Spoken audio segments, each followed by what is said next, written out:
Live. And so I'm sure people will start joining the room here. But yeah, really excited to have everyone on board. Um, let's see here. Okay. Well, I just wanted to welcome everyone to this pitch session hosted by Black Travel Alliance. My name is Eulanda Shead. We're going to be presenting some slides. There's going to be plenty of time for questions. And we have an incredible, let's say, not just experienced panel, but a panel with an incredible wealth of knowledge that's going to be bringing you lots of tips, lots of real life scenarios, and everything that you need to know to elevate your pitches. So this is really for people that you want to go beyond just travel. You want to get into destination, working with destinations, learning how to talk to editors, and really kind of pulling back the layers of the stories that you want to tell. So how to effectively do that? Well, we have these people here that are going to be talking to you about that. We're missing just one person. DeAnna Taylor is going to be joining us. So, feel free later on to connect with all of our incredible panelists. And I'm going to just take a moment to share the screen, and then we're going to do introductions, and then we're going to get started. So, and hello, everyone that is joining in.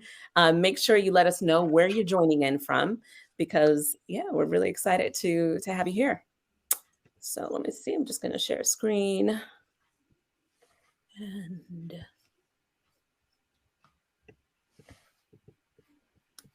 let's see here. Sorry about that. Canva. Okay. It's always fun whenever you're using a new program and then Chrome says, oh, we don't have permission to do this. So I'm just going to give it permission. I may not be able to record the contents of your screen until, oh, goodness. Well, this is fun. The wonders of technology. Yeah. The lovely parts of technology. Yeah. I'm going to try this one more time here. I should have did a screen test before. Okay. This might work. No, it still does not work. Go to, and I don't want to leave. Hi, everyone. I'm so sorry for the technical difficulties. Sometimes when having a new, let's say, access to a new program, some of the things that you need to initiate are not initiated. So that is just a little problem. So I'm wondering, Leslie, would you be able to come back in just to save time here? Because otherwise I'm going to have to go out and then come back in order to get my Google Chrome system preferences to line up with being able to screen record. So that is the problem. If possible, Leslie, what could happen is if you could screen share, and then we can toggle back and forth between the panelists.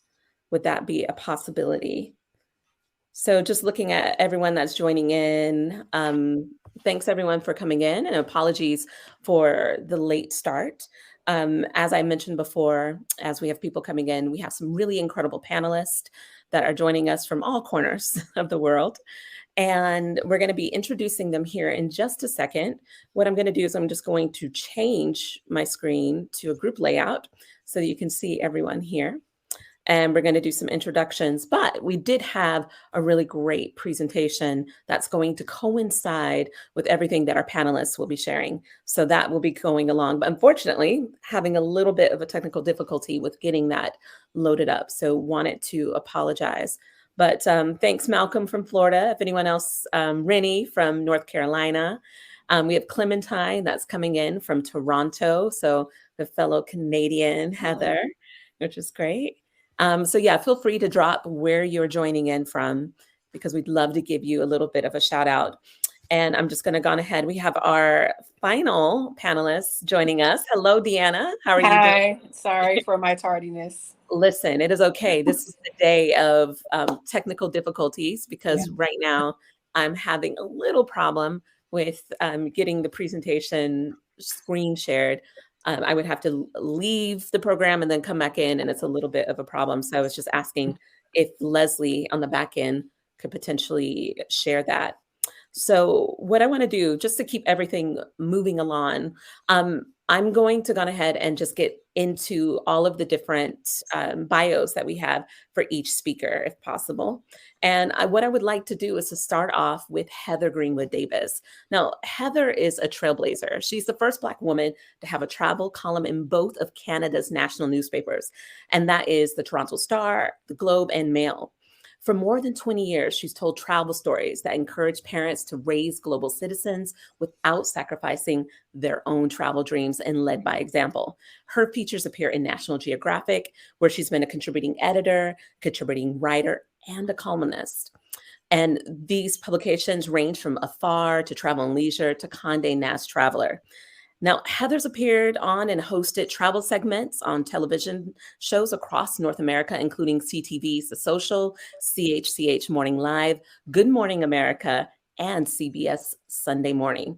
She is also a frequent guest on podcasts and radio programs. She's hosted the award-winning podcast Tarmac Warriors and is a guest columnist on CBC Brooks' The Last Chapter.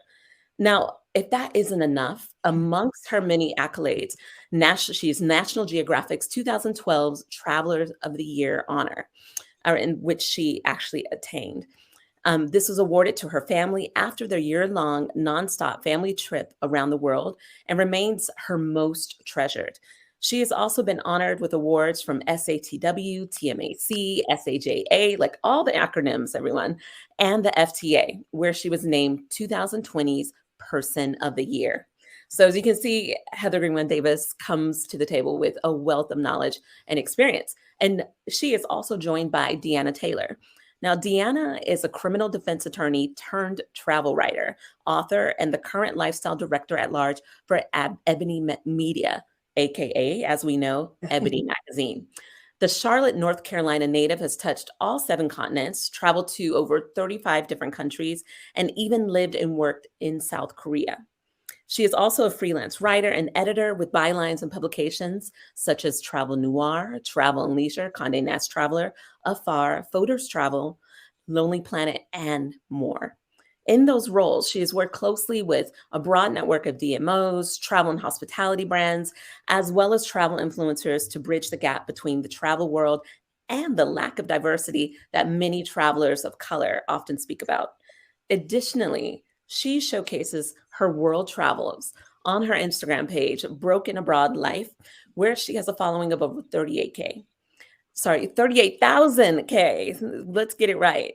In March 2018, she released her first ebook titled Everything Within Me, and her hobbies include traveling as often as she can, trying new foods and restaurants, and trying out new spas. So definitely going beyond that looks life. We can tell that DeAnna has some incredible things that she's going to be sharing with us today. And rounding out our panel, we have Kwin Mosby. Now, Kwin is the editor-in-chief of Vacationer Magazine, a new LGBTQ+ travel website.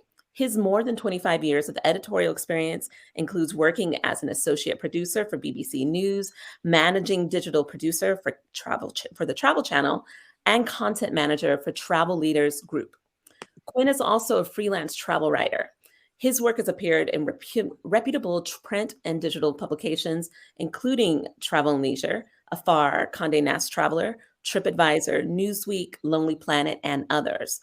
Some of Kwin's favorite travel experiences include visiting luxury island resorts in the Maldives, trekking with gorillas at Volcanoes National Park in Rwanda, attending his first World Pride in Sydney, hang gliding in Rio de Janeiro, and taking an immersive Black walking tour through Paris. So Kwin is rounding out all of our incredible panelists who all have just an incredible wealth of knowledge to share with you all today. So what we did want to share to everyone is that in terms of questions, we want to hear your questions. We also want to leave time for some of your incredible pitches and getting feedback from all of our panelists. But if we can just save a lot of our questions till the end, feel free to leave them in the chat and using I believe, is there a question feature If there's a question feature, just leaving them in the chat, and we'll scroll back through as once we get to the end of the presentation.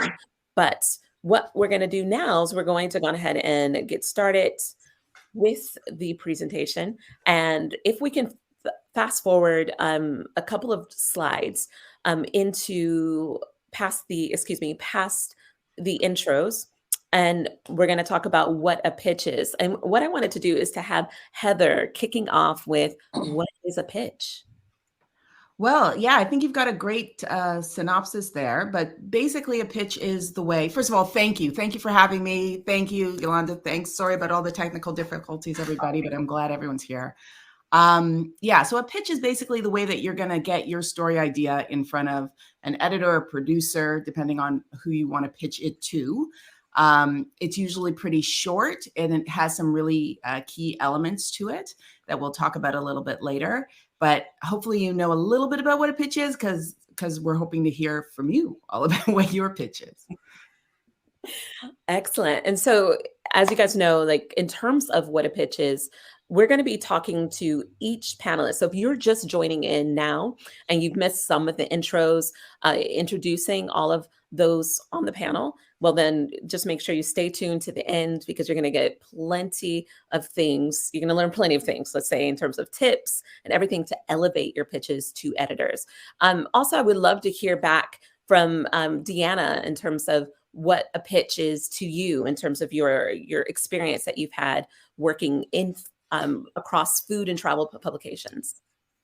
So I'm going to agree with Heather here. This is a great synopsis as well. But yeah, essentially a pitch is you giving us your short spiel of ultimately what it is you look to write for us, or the specific publication that you're reaching out to in that moment. Excellent. And Kwin, being an editor-in-chief of Vacationer, is in terms of what a pitch is and what you see coming across your desk, or say across your computer screen, would you love to weigh in on that? No, I think that it's very similar to what both of the ladies have mentioned. It's very brief, to the point, and it's usually, and I'm sure we'll get into it, but there's just specific things that I think a lot of people should look into making sure that their pitch has, in order to make sure that it's a clear, concise message. I almost think of it as like a quick elevator pitch. So, you get your point across very quickly, but succinctly, and also make sure you kind of inform the person as to who you are and why you are the best person to tell that story. Excellent. Thanks, everyone, for weighing in. If we can progress to the next slide, and we want to progress the conversation a little bit. So in terms of moving on from what is a great pitch, it's really important to understand some of the common terms. And this is just a snapshot of some of the terms. And Heather, we're going to start off with you again as some of these terms. Now, you actually contributed some of these terms here on this particular slide. Is there a reason why you felt like these terms were so important to be utilized? Yeah, I thank you for the credit. I didn't actually put this particular slide together, but I think it's great. I don't know who did, but I think it's phenomenal, because I think a lot of us in the industry sometimes forget that people who are either new to the industry or trying to break into a new part of the industry may not know all the terms that we sort of throw around and take for granted. So these are great. Yes, angle is the approach or focus of a story. Your byline is your name, the name that's going to go at the top of the article you're writing. And it's also a good way to find out who's written something you're interested in. That name at the top is their byline. There's often also usually or sometimes an end tag at the bottom of a story, which is the little blurb that's going to tell you what the author, Heather Greenwood-Davis is a freelance writer based in Toronto who travels with her kids. It's going to give you a little bit of more information about the writer. Copy refers to all the content within the article itself. An editor is the person you are usually pitching to. It's definitely, and there are lots of different kinds of editors. So I think we will touch on that later. And that's really important when you're thinking about pitching. And a source is, the person you interview, someone you use as someone who's going to contribute information through their quotes or information to your story. And the other one I would add here is lead. I think that's when we say all the time and people don't know, and that's the top of your story. So how you're starting off your story with, the first few lines of that. Great. Now, I know there's a term called a kill fee. Does anyone want to talk about that? I'll let my distinguished panelists. So I actually don't use that term, so I'm not sure. But the only one that I would add for me, since now that I'm beyond travel and now that I'm lifestyle, so I cover 10 verticals, and we can get to that later. But a term that I actually use a lot is talent, which kind of goes hand in hand with your source. But typically you refer to the talent as somebody who may have, maybe a celebrity or, a super influencer. And they too technically would be your source for a particular story, or the person that you're interviewing around a certain, event or movie, or even like their travel, situation. But, we also refer to them as talent versus just, a celebrity. It's a really great term to bring up, and definitely one I'm sure many of us were not familiar with. Kwin, is there anything else that you would love to add to this list of common terms? Not really. I think for the sources, most people may not know what DMOs are. So like DMOs are destination marketing organizations. Usually, for example, if someone is basically a marketing organization for obviously a destination, that's what I just said. And that, but it basically you use them a lot as a travel writer because sometimes they're offering press trips. Sometimes they're offering like extra information for you to actually write a story. So they're always good like sources for additional information other than, if you have like an actual physical resource or person that you're talking to. They're always good to tap into. Great. I can jump in on the kill fee term. So that's basically a term that's used by an organization, a publication, to describe what they're going to do if for some reason they decide they're not going to publish your piece. So some publications offer a kill fee, which is they'll offer maybe up to 50% is what I've known of what you were promised to be paid for the piece, even though the piece will never see the light of day. And then hopefully if your contract has been right, you're going to get all your rights back and you can resell that piece somewhere, but they pay you for the fact that you went through all that effort and they didn't actually publish the piece. You mentioned something really important, talking about reselling the piece. And I just want to kind of earmark that because I would love to come back to that later if that falls into the conversation.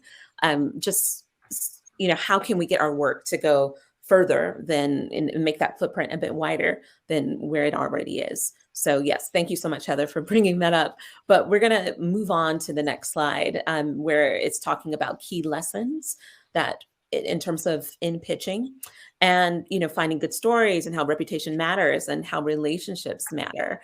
And DeAnna, I would love for you to talk about finding good stories, especially since you cover over 10 different verticals. I'm tired.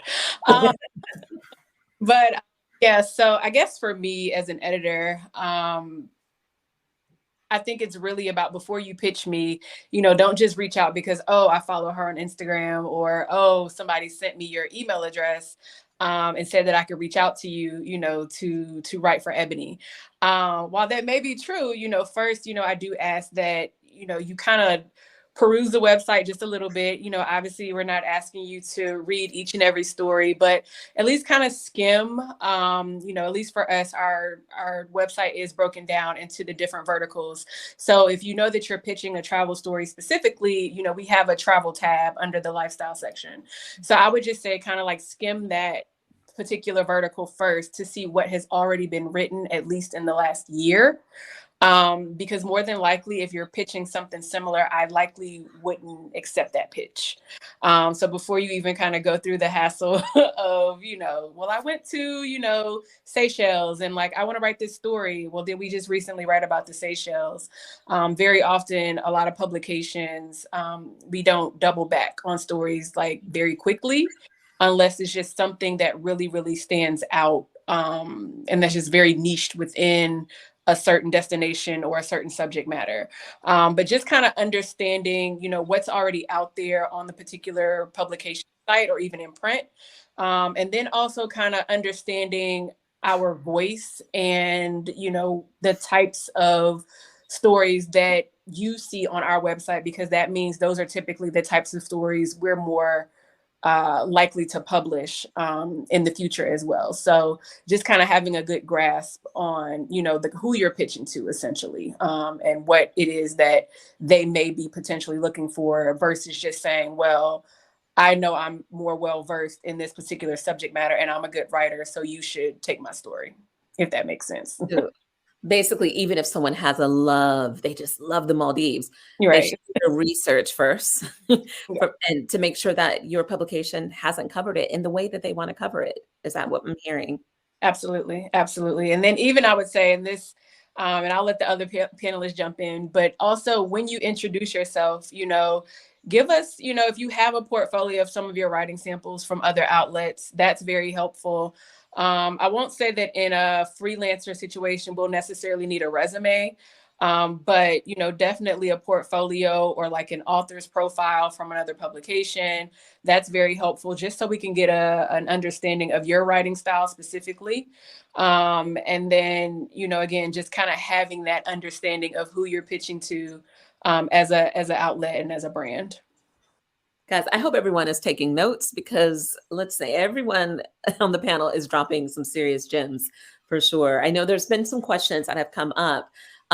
We will be going back at the very end and answering lots of questions. We just want to make sure we get through everything in the presentation. Also leave time for you to also pitch our incredible panelists. Kwin, would you mind weighing in on how important reputation is when pitching? Reputation is very important. People think that the travel world is this big monolith of space, but it's really not. You really meet people quite often in the same circles, run in the same circles, and so it's really important that people not burn bridges. A cool example is I used to be the managing editor or managing producer for Travel Channel. I actually hired Heather to do some writing for me. And then I decided to become a freelance writer, and she threw me work. So I think it's one of those situations where you really need to make sure that you're always, not, like I said, burning bridges, always kind of also reaching out to people who you'd be interested in working with. Not necessarily, being a nuisance to a certain degree, but just want it kind of like, if you're in a specific situation where you're at a convention or a conference, it's always good to take those opportunities to talk to people, even reaching out via like email or so in some cases, just via social media. I have made some incredible contacts with people, friends of friends, and who know certain people who have really kind of been a really good source of information. And even look at if you are also looking for people to kind of help you, kind of guide you through like finding the right types of contacts. I also belong to the Society of Black Journalists, which is a Facebook page on. And I think that's really helpful in making the connections, whether that be DMOs, travel or tourism bureaus, as well as just meeting people in general who could kind of help you out with some story that you might be working on as well. Those are really great tips. I think you dropped some really important things talking about networks and networking in a really creative way. Do you think that those that want to get more into travel writing need to be looking at avenues in more of a unique way in terms of an approach to pitching and building those types of relationships? Or can I really think that's important, because I think if you stay in your own silo of your close circle of friends, you're not going to really find a lot of good story ideas. I think it's very important to make sure that you're making the right connections. Even with the small groups, whether that be on Twitter, Facebook, or whatever, A lot of things will surface, ideas will surface that way. And I think it's very interesting because you will find topics there that you probably won't see in mainstream publications. So it's a clear-cut way to actually find some good story ideas for sure. That's great. Heather, just to close out this particular slide, I'm talking about relationships and how much they matter. We'd love to hear your thoughts on that. Yeah, I always say that my entire career has been built on relationships and reputation. Like, to me, that's even more important than the story idea I may come up with, because often if you have a great relationship, the editor will work with you to tweak that idea to make it fit the publication. So those things matter. Everything that Kwin mentioned about, keeping in touch with people, and, don't just look up, look across. So if there are other writers who are trying to also break into the industry or are trying to break into a particular publication, I've got people that I still send my work to and say, hey, can you take a look at this before I send it over? I know you've written for them before. What do you think? Those kinds of relationships are really, really important. And similarly, as Kwin alluded to, there are so many stories I could give you around people people shift in this industry all the time. Editors become writers, writers become editors, junior editors become editors in chief. So having your reputation follow that, and the relationships follow them as they move throughout the space, can be really helpful to longevity here. I want to also add, Heather, that's a really good point, because that recently just happened to me, where I worked with someone at Condé Nast, and that person is now at TripAdvisor. Right. So the people are always constantly moving to different publications. So it's always good to make sure you kind of nurture those relationships, so that if they should happen to move, you kind of have an in to that, or into the next publication that they might be working in, or vice versa. And just to round this out, it just made me think about people and this whole idea around relationships. Like, Heather, you really dropped a really great nugget there, talking about just your own personal experience, and that your whole life has revolved around creating really strong relationships. And what about whenever someone, in a sense, takes advantage of that relationship and they're only reaching out to get editor contacts? How do you handle things like that? Yeah.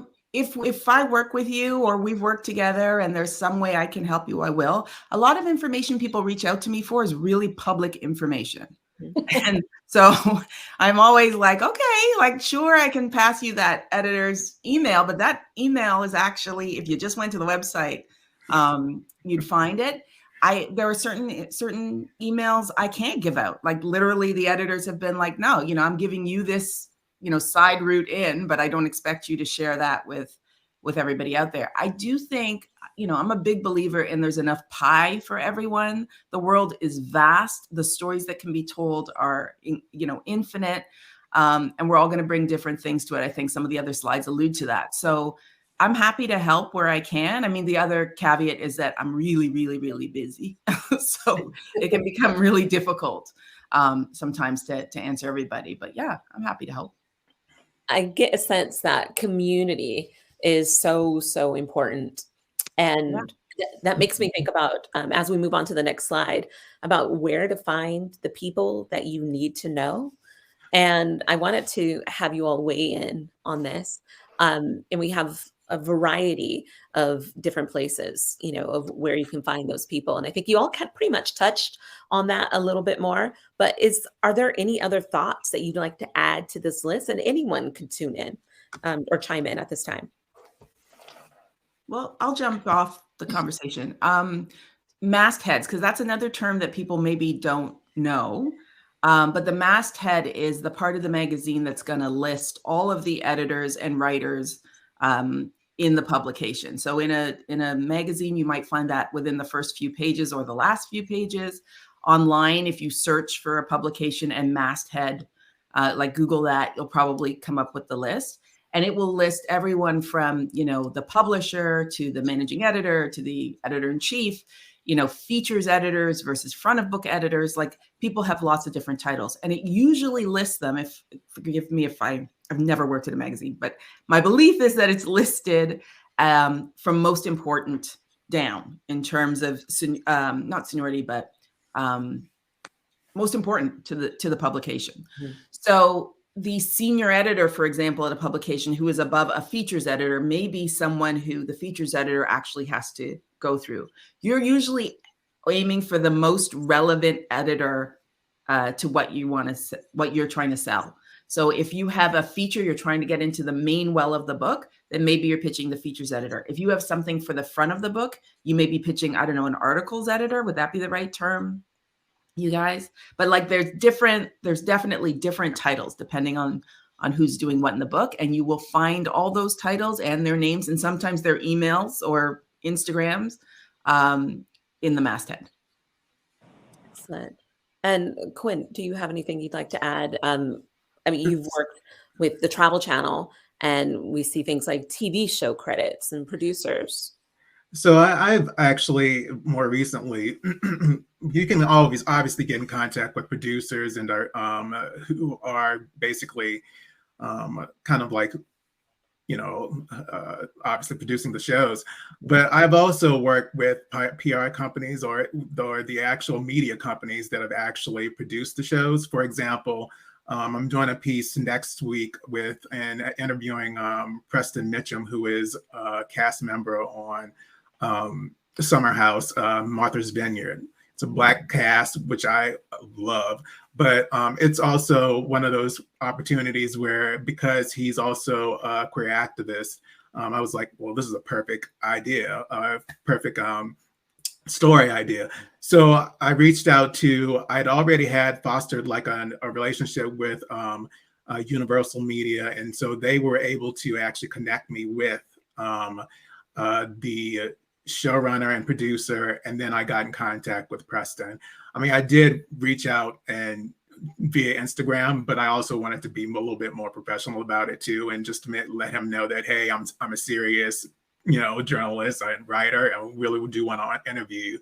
So I think that it's super important to make sure you kind of reach out to not only the show program, excuse me, the people who are connected to the actual shows, producing the shows, but also the people who are also doing a lot of PR and media relations with those particular shows that you might be interested in. Because even with specifically High on the Hog, which was a Netflix show, I actually pitched an idea to Condé Nast, and they snapped that up really quickly because it was timely. It was before the show actually started. And so I got an interview with Stephen and a couple of the producers to kind of make a good, well-rounded story for them. And it was my first gig with Condé Nast Travelers. So, and if you're leaning more towards entertainment and travel, I think that's obviously the route to go, just to, you know, connect with those people who you think are really instrumental in giving you a real concrete story when it comes to any TV show out there. Definitely. Those are some really great tips. I think it's definitely a question that comes up when people are thinking about journalism and TV, and you know how those worlds really do converge, and how to do outreach. So thank you so much for adding to that conversation. DeAnna, in terms of virtual conferences, real conferences, is that a place or a space, let's say, where you find to be very helpful when it comes to pitching and finding the people that you need to know? I mean, definitely from a networking perspective. You know, you never know who's going to be in the room or who's going to be in the chat. So, you know, I definitely like to utilize it for that reason. Now, whether I would want somebody pitching me directly at a conference, I don't know. But I would say, at least from the networking perspective, and at least like maybe putting the bug in someone's ear about an idea or a story idea that you have, I do think that conferences can definitely be a great way to facilitate and start that conversation. And for everyone listening, chiming in, I think DeAnna brings up something really important. She says, I'm not sure if I actually want to be pitched at a conference. And you know, I think that's really important to understand and hear, because a lot of times with travel conferences is that they will actually schedule time for people to meet. with editors that are assigning, commissioning editors or DMOs and different brand representatives, PR companies. And so sometimes they might have like a speed networking session and you might have 15, 20 minutes. BTA does it, I think once or twice a year. There's loads of different travel conferences. She's Wonderful just ended in Puerto Rico. So there's lots of conferences out there that do have that element of speed networking where you would be able to ask those questions that you need to ask and also to pitch. Definitely. And in terms of professional groups and colleagues, I think I want to combine both of those so that we can move on to the next part of the conversation. Does anyone want to weigh in on that? There's definitely a lot of travel journalists and travel writer groups out there. As I mentioned, one of them that has like a Facebook page. Don't always assume that, if it's a regular like NATJA or NABJ, or that there are other groups out there that you will be able to connect with other people, other writers, other PR people. There's definitely a larger pool in comparison to when I first started at Travel Channel. That was like 10 to 15 years ago. But I really do believe that there's definitely a larger pool of people who you can connect with. There's so many different groups. As I mentioned before, SATW, NATJA, those are travel writer specific groups. And then there are also travel specific groups where you might have, like, if you're interested in Portugal, there are Blacks in Portugal groups and things like that you can actually, if you're looking for a story ideas of that sort, you can also kind of find people that way and trying to, as far as being sources and things like that. Interesting ideas pop up from everywhere. And there's, just like I said before, larger pool of people that you can really connect with to kind of give you great story ideas, as well as in some cases find the right people or avenues for pitching an idea. Oh no, that's really great. And talking about that subject of pitching our ideas, I really wanted to get into this whole thing of the do's and don'ts of it. And as we progress to the next slide, this is where the time in the session where we get just a little bit more practical and we talk about making the pitch, and we're covering lots of different points in terms of making the pitch, and then we'll go into the do's and don'ts. But Heather, would you like to kick that off in terms of, it's a bit more in depth about why it's important to talk about who you are and what do you want? Yeah.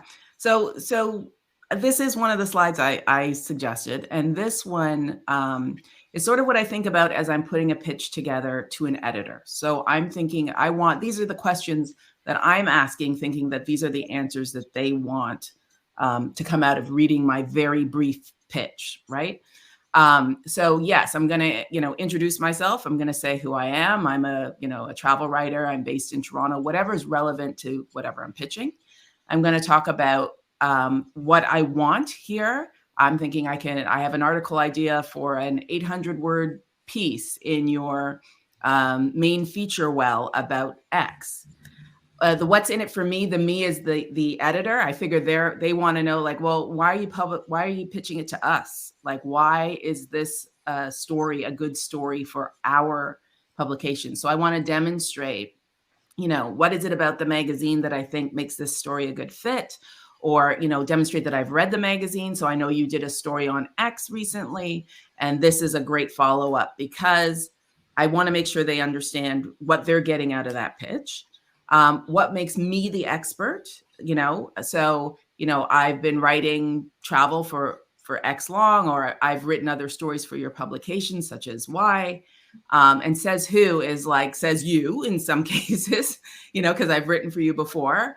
Or, I've had pieces in these places, just sort of demonstrating your credibility and being able to showcase why you give them some confidence that you can actually write the article you're suggesting you'd like to write, right? I think a lot of times an editor, and again, I'm speaking on behalf of editors, so correct me, but I would imagine that many times an editor, they don't necessarily want to take a chance on somebody new, because taking a chance on somebody new puts them at risk, right? If the whole thing falls apart, and I have edited in a few situations where this can happen, if the story comes in and it's not what was promised, or it's not the length it was supposed to be, or what have you, that's more work for the editor. So they need to get a lot of confidence out of this pitch that they're actually you are going to land the story that you are pitching to them, that you've now raised interest in. And then of course, how do I find you is, you can find me on Instagram. Here's a link to my portfolio, whatever it is, to sort of demonstrate how quickly they can get back in touch with you. This is so great. And I think it's really important to, at this point, just remind everyone that this is a practical session. So we would love for you to be able to share your pitches. And what Heather just described, if you have a pitch, and let's say it did not have these elements, maybe you went in really hard and you decided to share your entire portfolio of writing expertise, or maybe it was quite brief and short and you weren't sure what to put in it. This is a chance for you to go to that email, copy it, and then later on, you're actually going to have a chance to share those things in comments. And we're going to be giving you some feedback on your pitches. So we would love to have a few of them if possible. So if you can remember, if you've ever pitched anyone, anytime, please go copy that and have that ready on standby. And what I want to do is to go into the do's and don'ts, unless there was something else that Kwin or DeAnna wanted to add to the last slide. Was there anything that either of you wanted to add? No, I think that's really straight and to the point. Yeah. Okay, great. Excellent. Well, let's move on to the do's and don'ts. And we're going to have both Kwin and DeAnna do do's and don'ts. So Kwin, could you share a do with us? Do want to be brief. I think one of the big things, especially as an editor, is that you really want to make sure that you get your point made across very quickly, because editors, their time is very, very, very, very valuable. And it's also, we don't have that much time. So as long as I think for me, subject lines as well as a headline are extremely important. So if you give me a headline that piques my interest, and I click open the email and then read your pitch, that's like at least getting in the door. But I honestly think that's definitely one of the big perks of or pluses of actually writing a pitch. You just have to make sure that you grab the editor's attention immediately, and just make sure that you have like basically a one-line introduction of yourself, and kind of make sure that the pitch is an idea that's kind of relevant as well, timely. It might be seasonal. A lot of times publications, specifically print, might have be working on their issue like 6 months in advance. So you have to kind of take those things into account too. Don't pitch something that may not actually work for a particular publication, because if they're working ahead of schedule, you want to always make sure you keep that in mind. But then also just pretty much like similar to like some of what Heather discussed before, just explain who you are very quickly. And I usually ask people to please make sure that you include like at least 3 clips. Some people like to send like websites, but if you're an editor, you just want to kind of like see a sample of their writing to see how their writing style is. So 2 to 3 samples for me is perfect. I kind of get an idea as to what the person is actually, what their writing style is like, and whether or not it might need a little zhuzhing from an editor to kind of make sure that it's on par with how we write for our publication. And then also just similar to what DeAnna said before, just make sure you do your research and ensure that like whatever pitch you decide to send to a specific editor, that you really make sure that the pitch is specifically tailored to that particular publication, so that you know the audience, and you also know who specifically you're speaking to when you're writing this particular story too. Excellent. Those are really, really great points. So, oh, sorry, go ahead. No, that was perfect. You just went in. I love it. So, yeah, so I'll hop into, I do want to go back just very briefly. I know we didn't really clarify what exactly a headline is. Some people may know, some people may not know, but ultimately the headline is what essentially your title of your article, which will appear on the website or even in the magazine, as far as, 17 reasons why you should visit the Seychelles, something like that. That's your ultimate headline. So when Kwin mentioned, in your pitch, having a headline ready, that's very helpful for editors, because ultimately, if you don't give us a headline, we have to come up with it too. So that also provides a little extra work for us, where we're like, I don't really have the time right now. But, within your pitches too, as far as the do's and don'ts, it's not a do as far as the physical part of the pitch, but it's more so just a logistics do. Also understand that, editors get tons of pitches. So if we don't reply within the hour, within the day, there's no need to send, mass follow-ups, every hour, checking in to make sure we got it.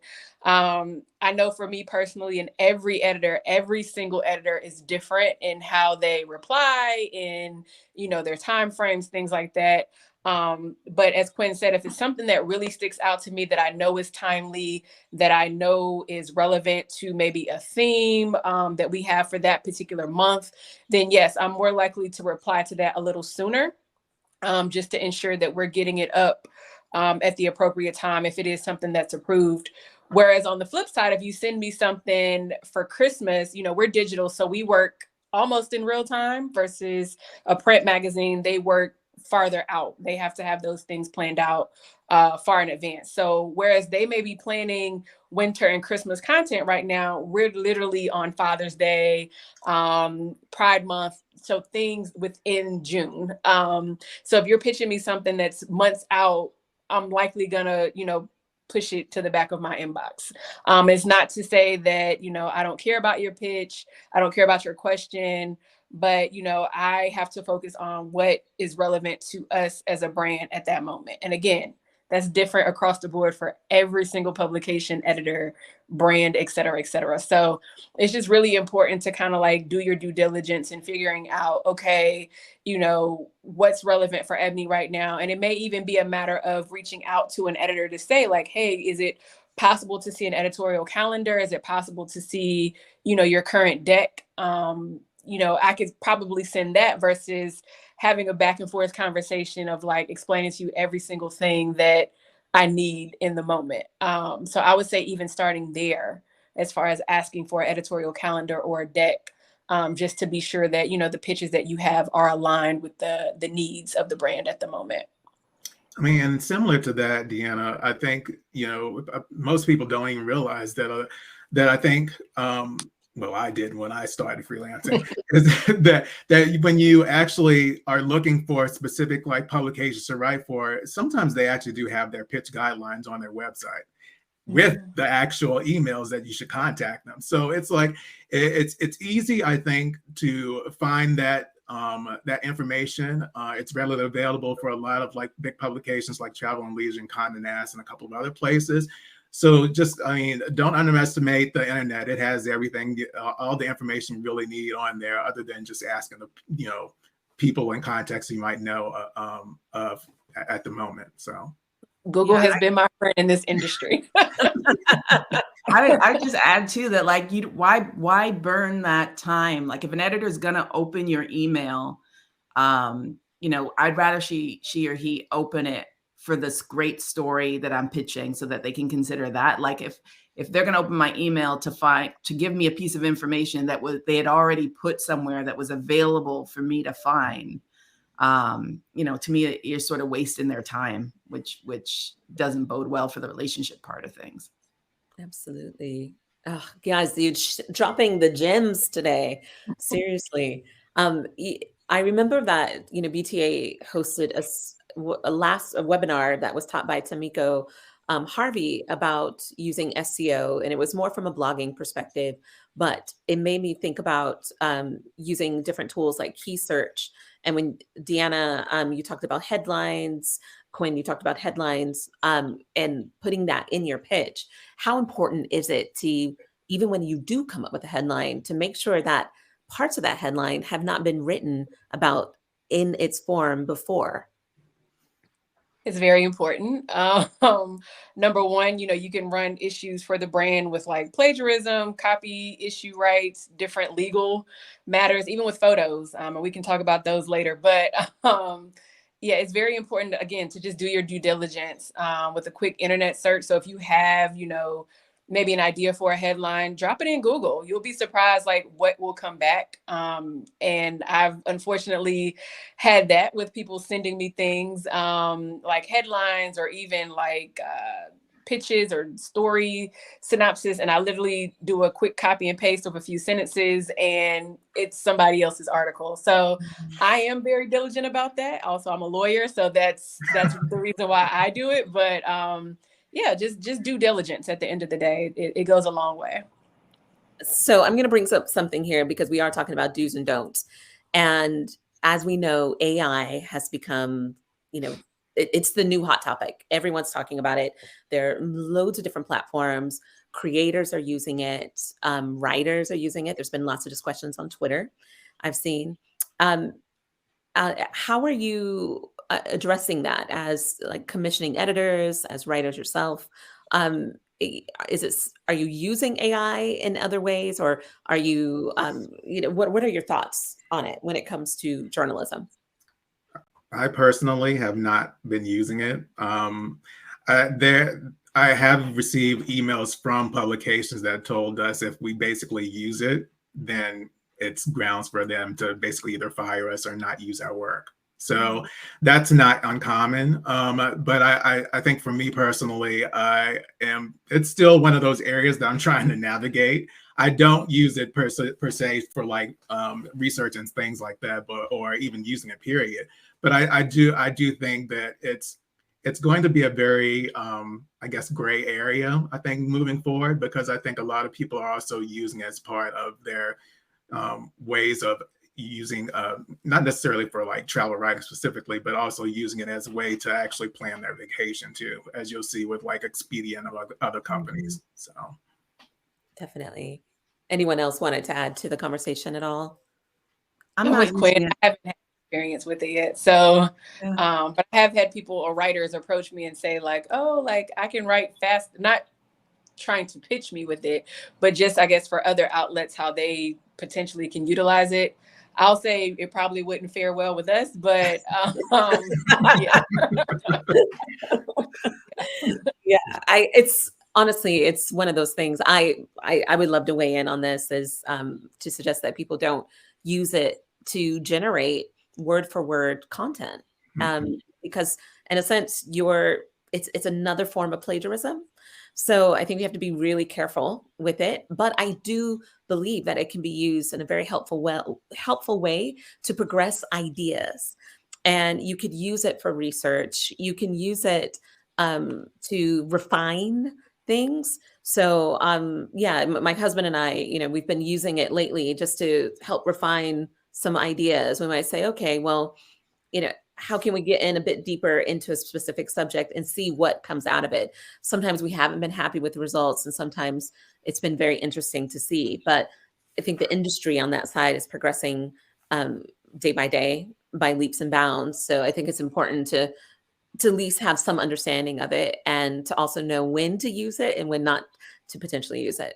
Yeah, I just add that, I was at a conference recently where we were talking about that a little bit. And one of the things I didn't know, and I probably still don't know enough about, but here I go, is that apparently when you put content into ChatGPT, for example, they then own that content. So people were talking about the potential of using it as a way to, you've written the story and then you put it in and then you're like, oh, let's see if ChatGPT can make it a little better.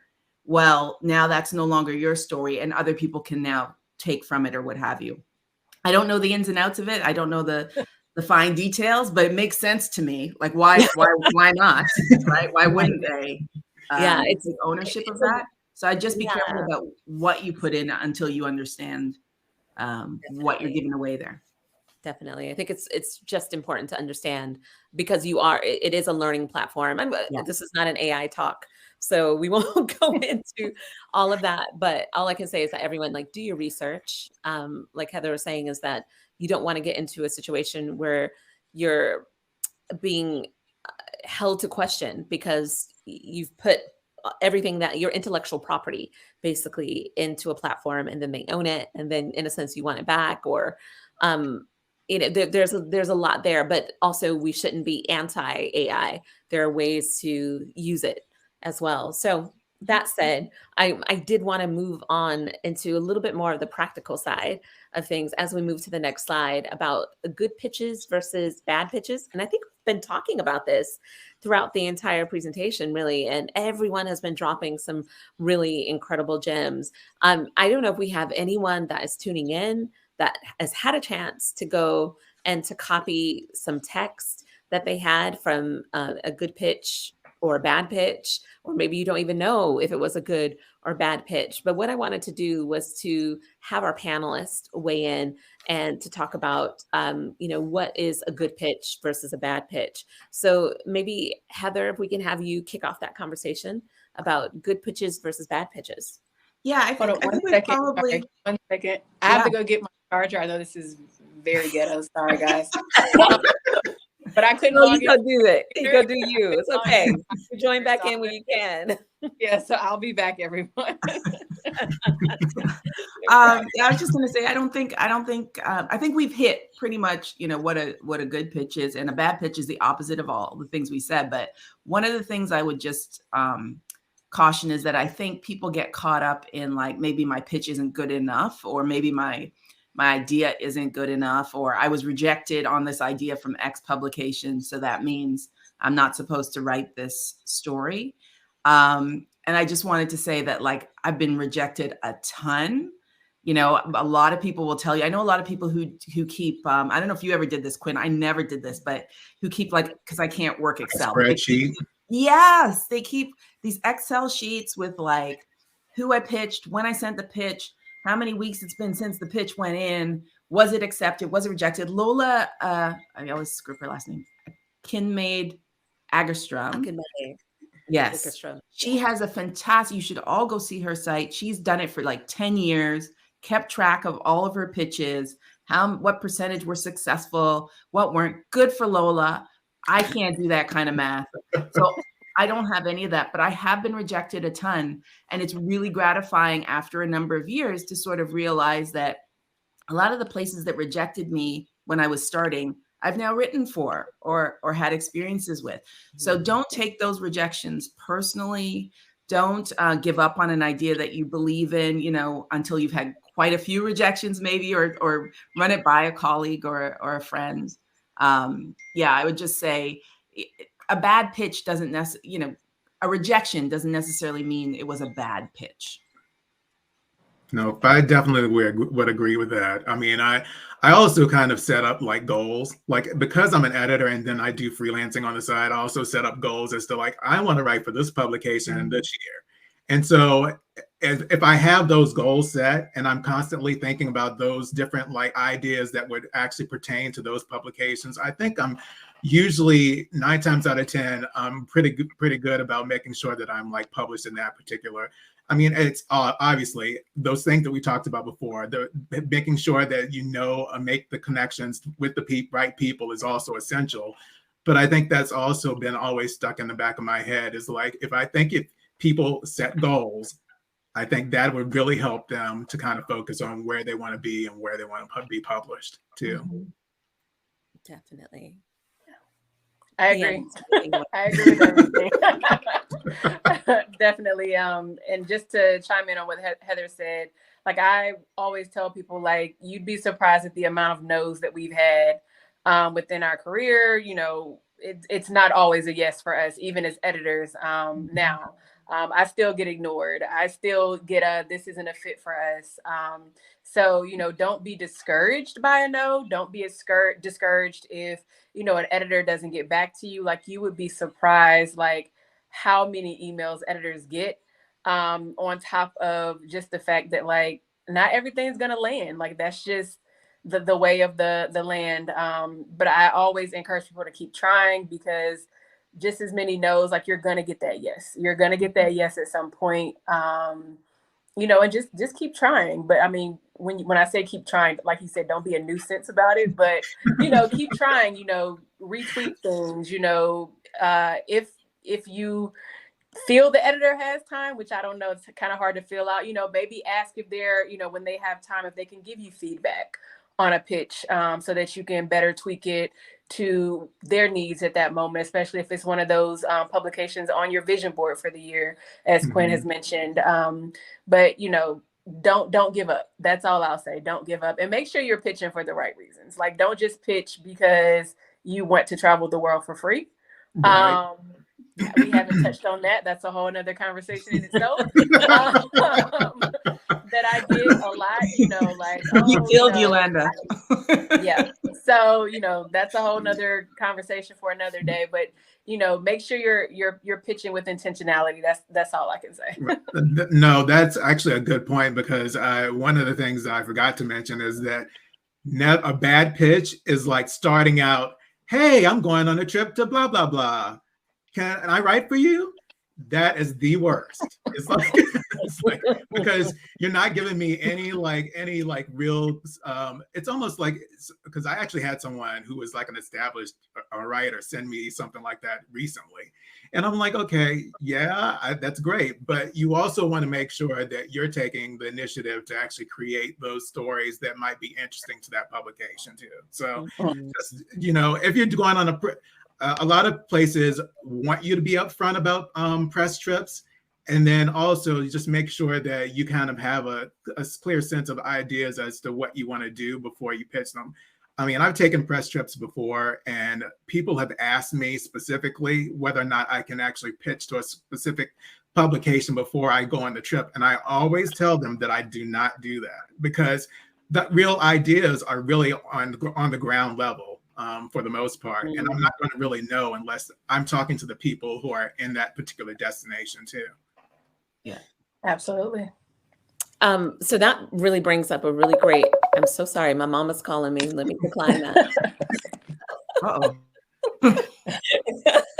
That's okay. She'll hear from me later. She's on US time. I'm on UK time. We'll be good. But that is Kwin, you bring up something really important when you were talking about oh goodness, I got distracted by my mother, and I had a really great question. I promise you. I really do promise you. It'll come back to you. It will. It really will. But, you know, we're right at that time where we're leaving about close to 20 minutes left for questions.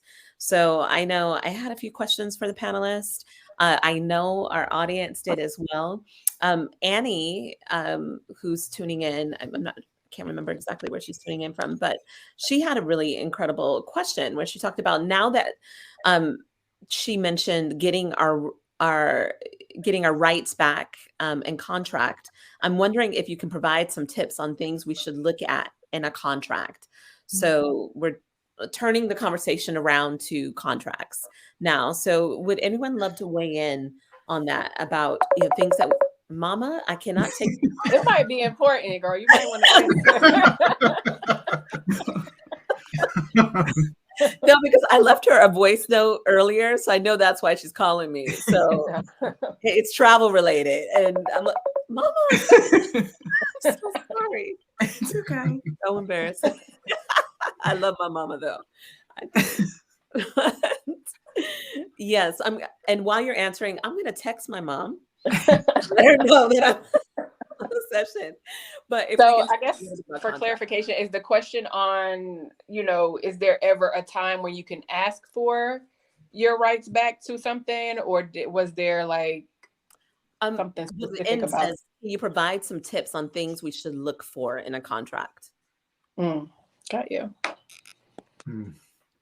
Well, the first one would be, I guess, obviously the pay, if it's aligned with what you're looking for. But I will say, just across the industry right now, things aren't the greatest. That's just across the industry.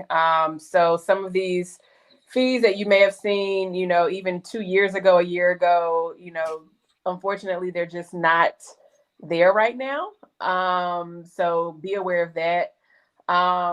More than likely, every contract will have some type of clause about that particular outlet or publication or magazine owning the rights to that story and any accompanying photos, and you know, their rights to use it as they see fit within their brand. I mean, obviously, as a lawyer, I would tell you to negotiate that, but as an editor, I would say that that's pretty standard.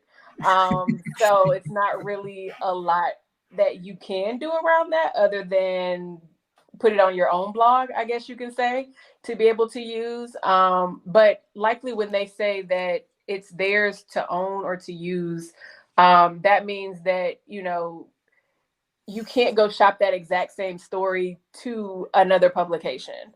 Like I'll ask people like, has this been published somewhere else? You know, you just can't do that.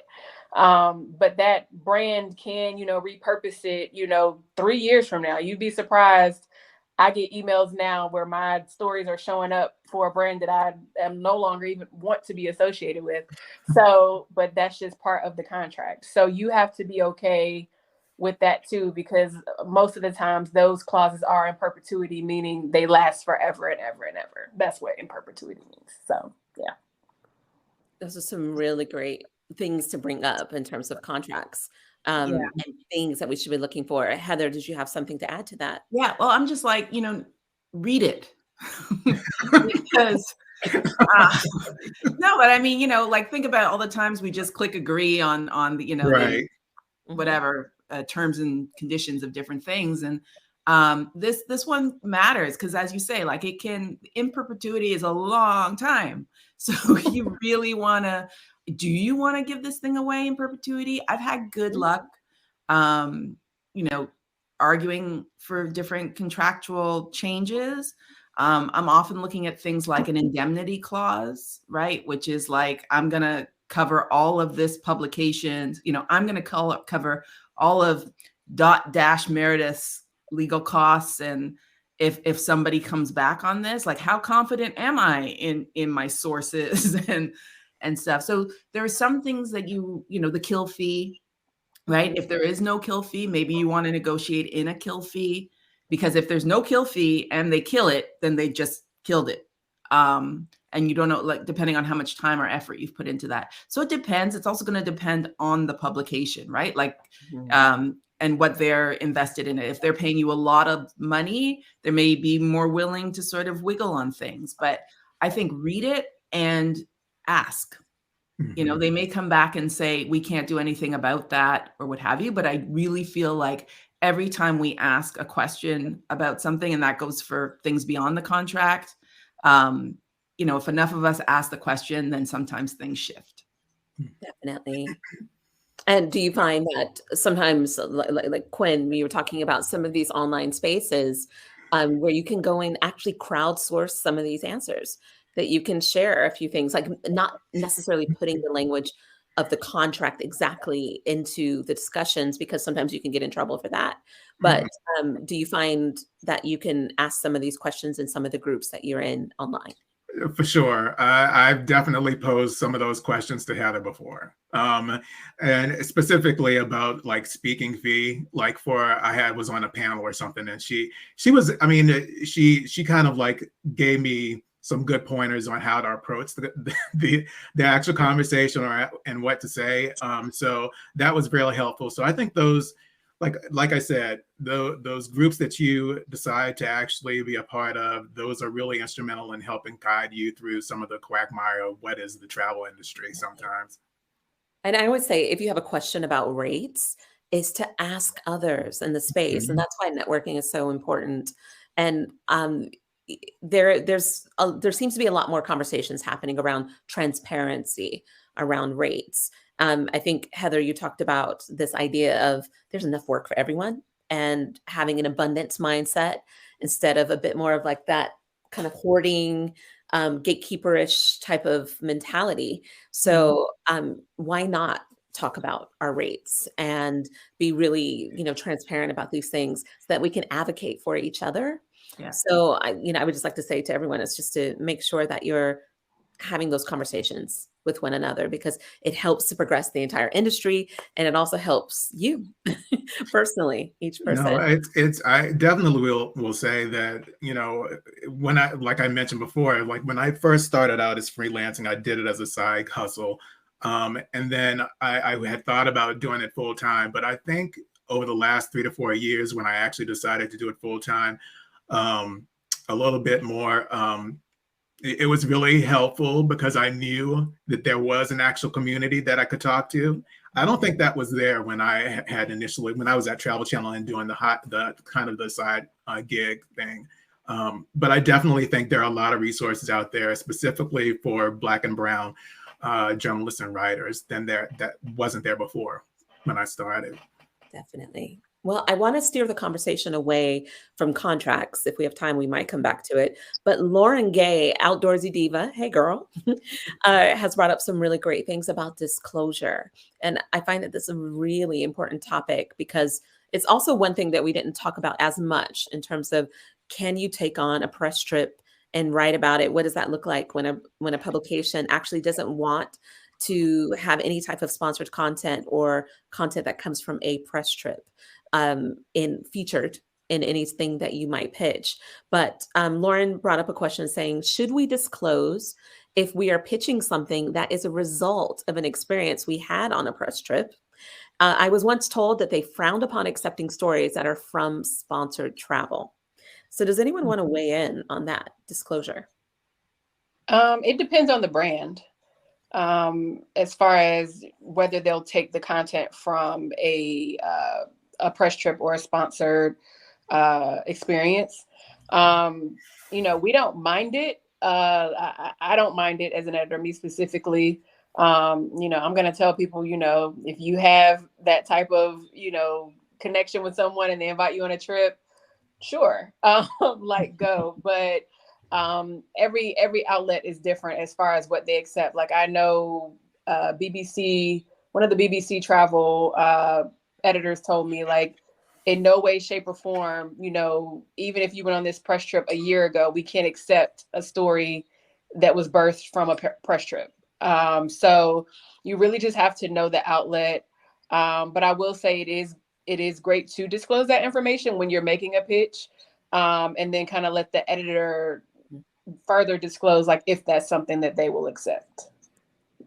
Definitely. Is it, does anyone know, is it the New York Times as well that doesn't take on sponsored press trips? And then there's even a 2-year embargo. Like if you've been on a press trip within the last 2 years, that you can't pitch them a travel story. Does anyone know? That's what they say. I'm sorry, say again. That is what they say. That is what they say. I hear a little. There's a little shade in there somewhere. I've been on many a press trip with a New York Times writers. So I think they also don't dig very deep. So I'm not suggesting that anybody should, but I think sometimes there's a bit of sort of high and mighty that comes with saying we don't accept press trips. And that's a whole nother conversation, but I have some real issues around the idea that there's this expectation that everybody can afford to write these stories, and whose voices get left out when we don't give people access to the opportunities that allow them to write these stories. So I've probably just burned any bridge. I just talked about bye-bye, New York Times. But yeah. So I'm big on honesty. I'm not good at lying. I wouldn't be able to pretend that it didn't come from where it came from. And but I think I've also run into a lot of editors who said to me, what they're trying to avoid when they say they don't want you to write from a press trip is a story that's telling you day by day that is the press trip. Mm-hmm. If I'm on a press trip and I meet a woman who's doing something really interesting, and that sparks an idea in me that then connects with a woman I met on some other trip and what have you. I've never run into a situation where an editor, even at some of the publications that are like, we don't like press trips, not we won't take a press trip, but we don't really love them. that they turn it down a great story because of that. The concern I've always bumped into is, 6 of you are doing, or sometimes 12 of you are doing the exact same itinerary. I've now been pitched 12 stories on this same itinerary, and I'm not interested in writing an itinerary. Right. So, coming with an interesting story that's sort of developed out of the experience you had on the ground there, as opposed to the exact thing that was proposed in the press trip. I've had success with that. And I think there's also, like, especially if you're on a press trip, I use it as like a way to find multiple story ideas so that I'm not just pitching one specific publication to. So I'm thinking about, okay, what can do for vacationer with an LGBTQ plane, and then what can I do for leisure that might pertain to them or work for them. So it's always, I think, specifically when you're doing press trips, I think you should always be cognizant of pretty much like the stories on ground versus the itinerary itself. Can I also add that I always ask, and I was surprised that not everybody does, but I always ask who else is going on the press trip. I do that too. I do. Like, one, because there's some people you may not want to travel with for a certain time. Let's be real. And then the other reason is because then I know what outlets have already, allegedly been crossed off my potential. I'm a freelancer, the list of publications I might write for. And if all the publications I write for are sort of already covered in that trip, then it may not be the right trip for me to be on. Absolutely. Absolutely. I think that's so many really, really great points. I know I'm being a little conscious of time, and I want to continue this part of the conversation, but I do want to get to another question that was asked by Marcia. And she says, I contacted an editor to see if they work with freelancers. There were no writer guidelines on their site, and the response was, quote, officially, we have a pretty full stable of freelancers at the moment and don't take unsolicited pitches. Reality, and I think a reality, this is continuing, as they said, reality is a bit more nuanced. I'm always willing to listen to ideas, end quote. So she says, it made me pause and not want to share the pitch. Is their response a red flag, or am I reading too much into it? I think it's a green flag. But please do elaborate. Sometimes I speak out loud without thinking through my head. But because I think what she's saying is, usually I wouldn't even consider this kind of stuff because we have a full stable of writers that we normally turn to. But if your idea cuts through that, then I'm willing to consider the idea, which I think is good news, right? Absolutely. And I assume that any response from an editor is a good response. Sound like an editor that doesn't always get back to me.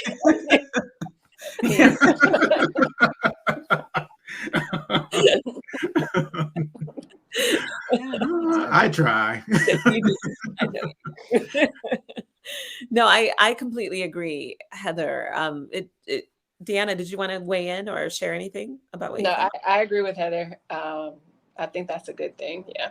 Definitely. I think it's a time to run with it. If this isn't a super old response, then go pitch, choose an idea and go for it. Yeah. But if your gut's telling you something different, then like choose an idea. Don't send all your great ideas over at once. Test something out and see if the one you think actually is the best fit for them, and see if it actually cuts through.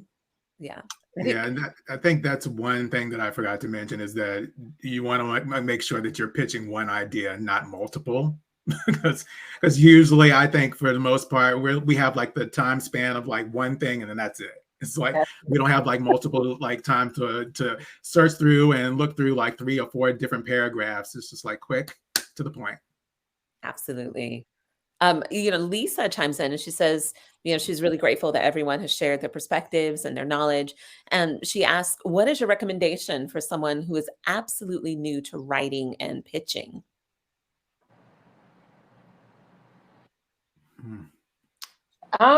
First and foremost, obviously utilizing, resources like this. I'm not sure if BTA will share the presentation, but I think, you know, kind of keeping this close as you kind of like tweak and hone your skills as a new writer. A lot of the things that were in the presentation are very helpful, and hopefully you've been taking notes as well. I would even say, you know, just maybe even starting with a smaller, you know, outlet, maybe locally, if, you know, you are in an area where there is a local blog site or a local, you know, even like digital newspaper source or something like that, and just trying to get your feet wet. You know, so often too, I don't know if Heather and Quinn have had this, but I've had, you know, people reach out, like, I just really want to write. Can you just take a chance on me? And I'm like, it doesn't always work like that, you know, and I appreciate the vulnerability, excuse me, and the transparency and letting me know that you're a new writer. But, you know, you do kind of want to have a couple of, you know, sources or stories under your belt, especially if you're looking for a bigger outlet, you know, specifically, because it's hard for me to say, like, or to stop and like teach you. Because I've also had people do like, can you just teach me how to write for Ebony, or teach me how to write when I was at Treble Noir? Can you teach me how to write for you all? Like, I just really want the opportunity. And, you know, I'm not being mean when I say it, but I don't have the time to do that. So it's better to kind of gather that experience in a smaller, more intimate setting. You know, like I say, like a local site where an editor can maybe sit down and take a little bit of time to help you tweak your writing style and things like that, or find your writer's voice, as I say. Mm-hmm. I think that's the perfect like advice, because I think once you start like, especially when you have like an editor sitting there, and if you're really receptive to like learning, I even now as an editor, I love the process of working with an editor, because it teaches me to get better, in addition to reading a lot more than I used to. But I think an editor, especially on a local site, on a publication that's kind of in your community or in your city, is really kind of one of the things that I started out first with, and when I was living in Minnesota. And I think that's what kind of started the whole freelancer gig thing. And I think that's really what helped me kind of like hone my skills. Now, granted, I did go to school for it, but I think that was really, I mean, I really didn't have any basis for actually physically print writing or writing at all until I took the initiative to actually reach out to local publications. Yeah, you've also got, at that level, those editors need your words a lot. So when they do edit your stuff, make sure that you're reading what they edited it to. You know, so I know a lot of writers who sort of have sent in copy, and they send it, and I've done some editing, and they send in the copy, and they never actually read what actually got printed. They just see like, oh, my byline's out or what have you. But there are changes that often are made, and even still for me, like I get a lot of changes that are often made. And I think reading that edited copy next to your original copy can teach you a lot about how that publication handles stories. So yeah, I think it's important. The reading part of it is really important too.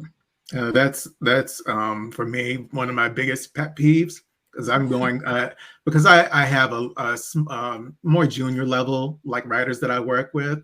I always tell them to make sure that they read what I'm actually editing, so they know specifically why I'm changing it, because I do explain that to them, and it frustrates me because, as we mentioned, editors don't have that much time. So if I'm taking time out of to actually correct and edit your piece, I want to make sure that you're also kind of like understanding that these are the reasons why it doesn't work, or why it does work, and just kind of take those into consideration when you're writing for a specific publication. Right. And don't take the corrections as like an editor nitpicking, or they hate you, or anything like that. Like, even to this day, when I turn stuff in, because I still write even as an editor. I know not all editors write, but I still write as an editor. So I do have somebody that edits my stories before they go onto Ebony's website. And to this day, I still sit and read and look for corrections, because it makes me a stronger writer as well. So those things are actually there to help you to become a better writer. It's not, you know, us trying to be mean. Trust me. Just to note, everyone, we are going to be going just 6 minutes over because we did get started 6 minutes late, if that is okay. If you do have to jump off, we really do thank you for joining us. But we're also at the very end, we're going to be resharing all of the panelist handles. So if you want to follow them or connect with them online, we'll be doing that as well. So with that, I did want to answer one last question or bring up one last question. Someone asked that for the remainder of the year, what are the key travel conferences that you would recommend for travel writers? Does anyone have anything they want to share on that subject? I don't know about conferences specifically, but I would say a great tool if you aren't familiar, it'll come up in January. One that really helped me to make really great connections was IMM. That's in New York, but that's in January. So that'll be obviously the top of 2024. And I believe PRSA, I don't know if they do. I think they just went.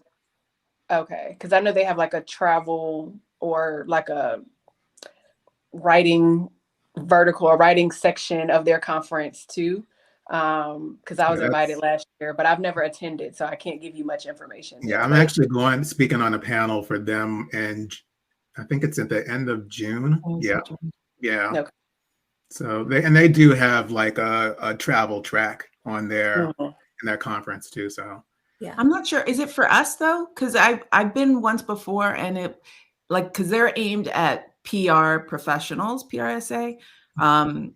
They do have one for like editorial now. Like they have something for editors. Because I was also asked to speak last year and I couldn't do it, but they have something that falls or helps within the editorial realm. I don't know specifically what it's called, but it's under the bigger PRSA umbrella. So if you all check their website, I'm sure they'll have the different conferences broken out because they have several throughout the year. Yeah. I don't know. Sorry, go ahead. I was just going to say, I think there's an SATW, if you're a member of the Society of American Travel Writers, I think they have like either a freelance or maybe their annual meeting or maybe both coming up, but they have several different conferences throughout the year. But you'd have to be a member, I think, to attend those. IMM I like is in January, which is International Media Marketplace. There are others. There's one I go to called Travel Classics. You have to apply to go to that one, but I like it because it actually, the speed dating sessions that you get at a lot of these are between, say, a DMO or a destination and a writer. This one is between an editor and a writer. So it's a smaller group of people, but you get an opportunity to, and they want you to pitch in those meetings if you're so inclined. But a lot of the really big publications are there, but you do have to apply. So if you're just starting out, you might not have the clips, but I also know they're trying to diversify. So there's also an opportunity probably there for a lot of people. Any of those professional organizations, American Society, that was the other thing I was going to say, is that look outside travel. If you are a writer, the American Society of Journalists and Authors is not a travel organization per se, but they have lots of offerings in terms of conferences or writing tutorials. Like they're out there. So it's just about doing a little digging, I think. The only other one that I would probably mention is IGLTA, which usually has their conference in October. But you can go as media, but you can also actually go as to be more informed. And that's also another place to find story ideas. But I think their conference is actually convention is actually in Puerto Rico this year. And if talking about industry and attending as media, conferences like WTM, so they have them all over the world. They have WTM Latin America. They have WTM London that happens in November. So if you, in a sense, you've already working with publications and you're building your contact list, it's a great way to get stories, to pitch stories to destinations for sponsored travel as well. So there's so many out there. A lot of it just comes down to creating, like, say, a spreadsheet and starting to track and filling all those little blanks in about some of the ones that you might want to attend. So obviously there's a wealth of resources here. And Lauren did say that IMM has provided a lot of work for her. And if you're on eventual travel, if you cover eventual travel, ATTA Elevate is a great one that's yielded really good connections for her. Yeah. So that's another really great. Thanks so much for joining that or dropping that in here, Lauren. And Stan also said that, Heather, you had a really great point, because it helps to get a good sense of what a specific editor likes or doesn't like. So, everything that everyone has shared has been really helpful. And then lastly, Clementine said, just thank you for the recommendations. And she's heard about travel classics too. So honestly, I feel like even though we went in depth to a lot of topics, in a way, the world of pitching, I feel like we're still scratching the surface. There's still so much that we could cover and to go into. But I think on that note, if you do have more questions, our panelists, although they say that, they are extremely busy people, they are all are. I'm sure that if you did connect with them on social media and you had a brief question that you wanted to send across, that they might get back to you. So this is where you can connect with them. Heather, Kwin, DeAnna, I just wanted to personally thank you all, for joining us, bringing your wealth of knowledge, your expertise. This is where you can find me at Dip Your Toes In across all social media platforms. But we're looking forward to seeing your pitches. One thing I could say is maybe don't slide into DMs with pitches. Okay. Like, please do not do that. Like it would, yeah. Don't. But I love y'all. I do, but we love you. But yeah, don't slide into DMs with pitches. But do, connect on social media, get email addresses, connect with us that way. And I can say it's like that part of networking and building community is so important. And I bet you guys can all gather that from what all the panelists shared. So again, go out there, slay your pitches, build community, and make sure you're connecting with each other and supporting one another as we all level up our pitches. So again, just want to say thank you to all of our incredible panelists. We're about to end the broadcast, but this particular session will be alive. It is alive, but it will be live. It will be streaming later on as a replay, and BTA will be sending that out in an email. So thank you again, you all. Thanks so much. And thank you for everyone that is attending. And we're going to just say goodbye. Bye, everyone. Thank you. See you. Thank you. bye. Thank you, everybody.